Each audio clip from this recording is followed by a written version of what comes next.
Survivor. Australia versus the world.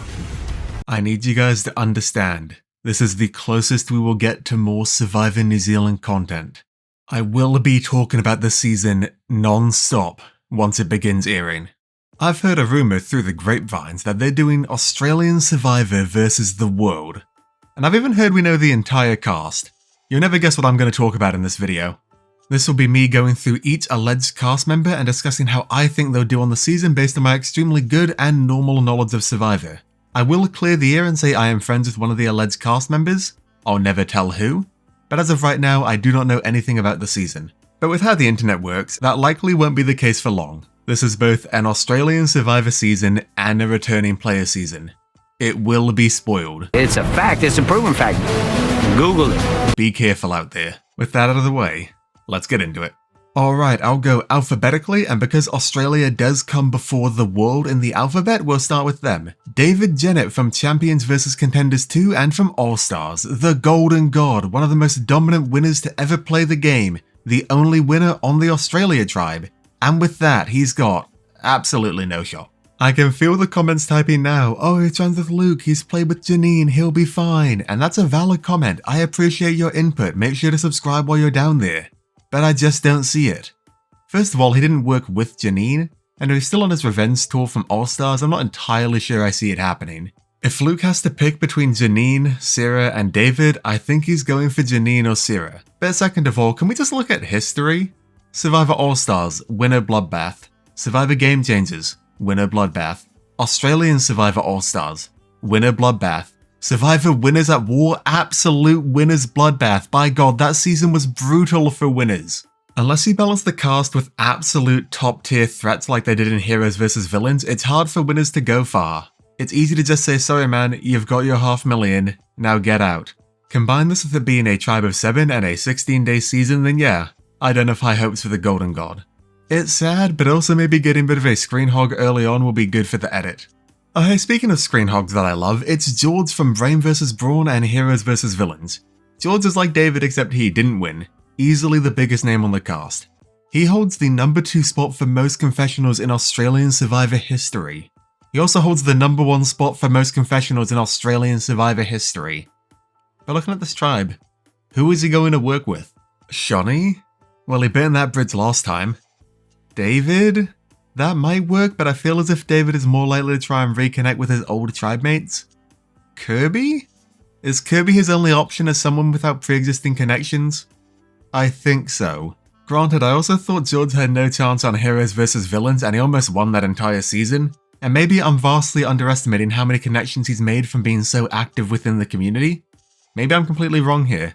But the structure of the Australian tribe feels very centralized around 3 players, and I just don't see how George fits in. Next up we have Janine from Champions vs Contenders 2, the Godmother. This is a player I'm actually kind of high on. We've seen her ability to be in a strong position of power in the game, she has options with who she could work with in the tribe, and I think she's at the appropriate threat level to make it far.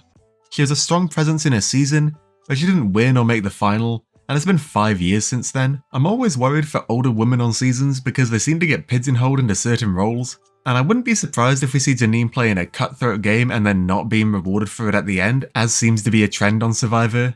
But maybe this being an All-Stars cast will make a difference. Kirby from Titans vs Rebels is interesting. I'm actually halfway through a Titans vs Rebels rewatch for a future project, stay tuned for that. And it's kind of funny watching Kirby in the first half of the season.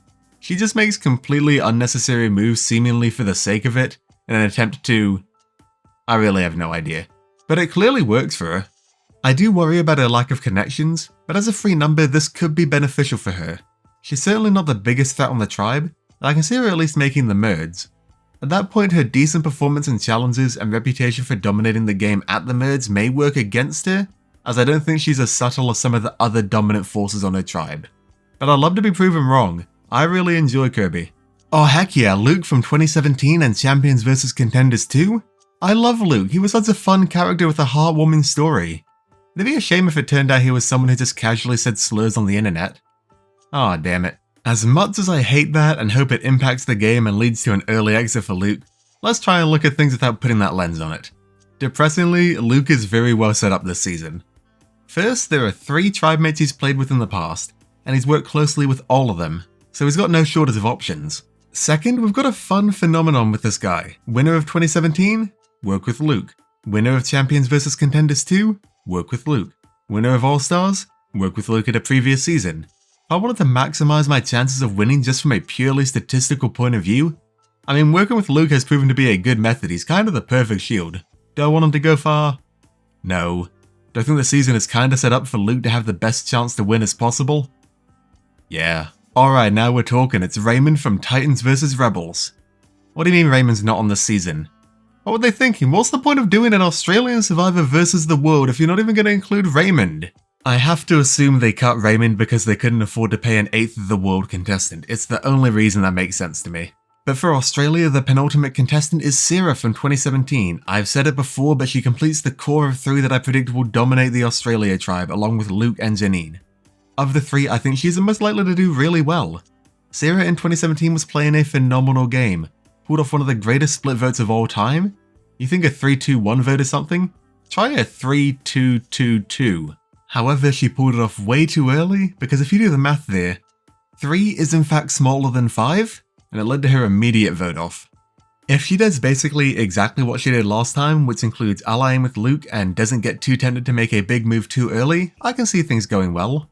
On the other hand, maybe she's less connected to the community than the rest and this could be a detriment to her. Sarah's probably my second pick for a contestant from Australia that I think will play well.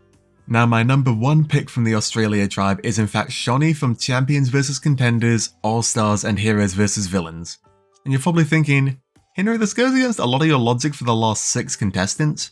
Shawnee is just as isolated as George. She's a massive name in Australian Survivor. She's known to be dangerous. But man, she's just so good socially, like unnaturally good, it scares me. That scene of her talking about birds to Zach. Zach? Brooke was telling me how she used to breed birds. Oh, really? She completely played the guy without him even knowing. I just cannot see a world where Shawnee doesn't at least make it to the merds. Will she win? I don't know, that's tricky, but I'm confident she goes far. Alright, that's the Australian tribe done, now for the world. I will not make the JoJo reference. I'm going to quickly break my alphabetical rule here and talk about 2 castaways that I have absolutely no opinion on. First I've got Cassandre from Survivor Quebec. I've never seen Survivor Quebec. I have recently obtained a copy of it, I just need to learn to watch Survivor with subtitles. It's weirdly different. On sait que ça déboule, on sait qu'il y a le conseil final qui arrive, mais on est extrêmement tourné vers le passé parce que, justement, on sait que cette aventure-là est sur le point de finir. She's not a winner, and I doubt many people have seen her season before, so I'm happy to predict she'll slide under the radar on this absolutely stacked tribe. But if anyone has any knowledge on her, please let me know. The Survivor wiki doesn't even know what to say. In the exact same vein, Tome from Survivor Finland, I also have a copy of this. Is it worth watching? Please let me know in the comments below. He's also a non-winner, in fact he and Cassandre were both runner-ups, and the fact that no one has seen the season before makes me think he'll slide under the radar a bit, but I have no clue how he'll play the game, it's truly a mystery to me. Alright, back to the alphabet, let's go. Sari from Panama, Micronesia, Heroes vs. Villains, and Game Changers. I think the World Tribe is so much more stacked than the Australia Tribe that Sari has a pretty good shot of making it far. She's got Parvati to work with, she's got Lisa who is a massive superfan to work with, if she really wants to, she can probably work with Tony. I don't think Sari is in a bad spot at all. Even if she were, she's so good at Survivor that I doubt it would matter. My only worry is that Australian Survivor is so physically focused, which may be her downfall. But given this is a 16-day All-Star season, we can probably write that worry off. If I were a machine learning algorithm, this would be my prediction. Sari will go far in the game until she is voted out in some wacky circumstance depressingly close to the end of the season, potentially through the fault of production after playing a masterful social and strategic game, and being basically guaranteed to win if she can make it to the final tribal council. We've all seen it before. Don't give in to hope. Don't let yourself believe. You will only be crushed by the immeasurable weight of disappointment again. Let's round out the rest of the USA gang while we're here. Parvati Shallow from Cook Islands, Micronesia, Heroes vs. Villains, and Winners at War. Another player who I can imagine doing well because of just how stacked the World Tribe is. You've got 4 winners, 2 runner-ups, and Sari. Being a big threat is much less of a problem on this tribe compared to the Australia tribe. If you asked me this after Heroes vs. Villains, I'd say Parvati had almost no shot. But Winners at War successfully did 2 things. First, it means our last memory of Parvati is her being voted out kind of unceremoniously pre-merge. But here's the second thing. She got swap screwed super hard that season onto a tribe with a tight 4-person pre-game alliance. People not only have a lower perception of her, they're also kind of wrong about it. She was playing amazingly before the swap, and in almost any other scenario, I see Parvati going very far. This is any other scenario.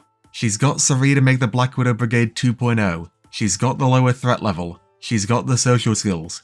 Keep an eye on Parvati this season. I reckon by the end we'll be in a new era of is Sandra or Parvati the Queen of Survivor.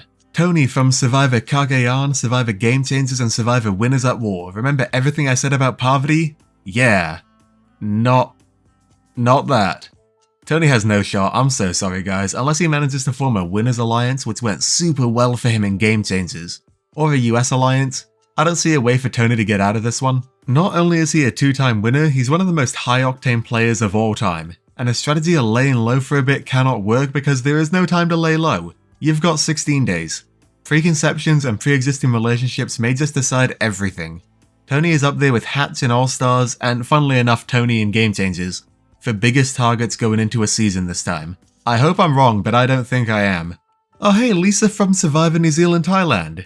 She really likes Survivor. I'm really happy she's here. Anyway, Lisa's my winner pick. Yes, I'm biased, but let me back it up. Lisa played on a season that was marred by production being incompetent, challenges falling apart, twists that were nonsensical, a pre-existing brotherhood on the season. That's assuming anyone on the season has even watched Survivor New Zealand. If they haven't, she could probably just lie about it. Even though she's a winner, I think she won't be seen as too big of a threat. Not only that, I don't know if you know this, New Zealand and Australia have a pretty close relationship. If Lisa makes the merge, I think that could help her integrate into any alliance as need be. Also, Lisa's just extremely socially adept. She's lovely to be around. She got someone to flip on their best friend who he knew outside the game. Only a top tier player could do that in my eye. Could a superfan status be a detriment? Maybe. I could see her blinders going up and being enamored by Parvati and Sari. Let's not pretend it would all be any better though, come on now. I'm super excited to see Lisa again, and hopefully this means good things for either Survivor New Zealand Season 3, or maybe a Survivor Australians vs Kiwis. Please? I want to play Survivor so bad. And last on the World Tribe, we've got Rob from Survivor South Africa Island of Secrets. I think Rob is the only person in a worse situation than Tony. Let's run through the list. Extremely dominant winner. Won 5 individual immunities, completely isolated from everyone else. Unlike Cassandra and Tomei, his season was in English, so it's easily accessible to people wanting to watch it and learn about it. Rob is such an easy choice for first boot from the World Tribe to me. And unlike Lisa, who's also isolated and a winner, Rob isn't very ingrained into the Survivor community from what I know. Lisa's on podcasts and going to Survivor events and making friends at every chance she gets. I don't think it's his fault, but Rob isn't doing that. He may have a chance if it becomes the World vs USA, or winners versus non-winners, but both of the scenarios seem pretty unlikely to me. Sorry Rob, I hope you enjoy your few days on the island. And that is my analysis of the cast of Australian Survivor vs the World. Of course, so much of this depends on how the season actually plays out. Who will win the first few challenges? Will there be a swap? Will Tony find 17 hidden immunity idols? Will there be a bunch of non-elimination twists that all happen to coincidentally save George from being voted out? How does the season being 16 days impact their strategy? How does it impact their socializing? How does it impact their hunger levels and therefore their ability to think clearly? Let me know. I wrote the script over 6 months ago when the cast first leaked, and I can't believe it's almost here. Still a wee way to go, but I've got plenty of ideas until then. Until next time, I've been Henry Hickman Survivor, and I better see you rooting for Lisa to win.